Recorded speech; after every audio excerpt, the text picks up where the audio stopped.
నాడు మనందరం కూడా సభకు తరలి వెళ్ళడానికి సెంట్రల్ పార్టీ నుంచి ఆర్టీసీ బస్సులన్నీ కూడా మనం బాజాబ్తా బుక్ చేసుకున్నాం. అందరి కూడా వసతులు కల్పించడానికి ఆర్థిక వనరులను కూడా మంచిగా సమకూర్చుకోవడం జరిగింది. మరి ఏ గ్రామానికి ఏ బస్సు వస్తుంది, ఏ గ్రామానికి ఏ బండి వస్తుంది, ఆ డీటెయిల్స్ అన్ని కూడా మీకు చెప్పడం జరుగుతుంది. ఆ రోజు 27వ తారీఖు నాడు దయచేసి మీ అందరితో విజ్ఞప్తి, మంచిగా జోర్దార్ సిల్క్ జెండాలు కూడా అన్ని వచ్చినాయి. ప్రతి గ్రామంలో మంచి గులాబీ జెండా పొద్దున్నే ఎగరేసుకోవాలి.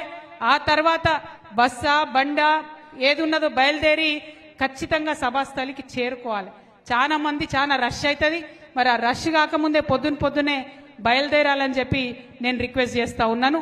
ఎందుకోసం అంటే ఇక్కడి నుంచి అక్కడికి పోవడం, అక్కడ కేసీఆర్ గారు చెప్పేటటువంటి మాట మనందరం వింటే మళ్ళా మనకు కొత్త పవర్ వస్తుంది, కొత్త ఉత్సాహం వస్తుంది.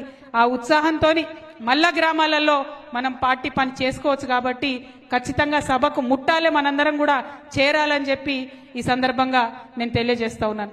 జగిత్యాల అంటేనే కేసీఆర్, కేసీఆర్ అంటేనే జగిత్యాల. ఎందుకంటే తెలంగాణ ఉద్యమ సమయంలో మాట ఇచ్చిండ్రు, జగిత్యాల జిల్లా వేస్తా అన్నారు, చేసిండ్రు.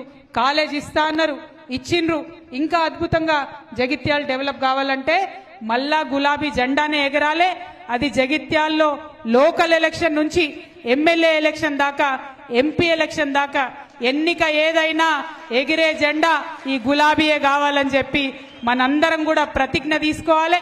ఏప్రిల్ 27వ తారీఖున జరిగేటటువంటి మన మహాసభ తెలంగాణలో కుంభమేళా జరుగుతుందా అన్నట్టు ఉంటది. లక్షలాది మంది తరలి వస్తారు.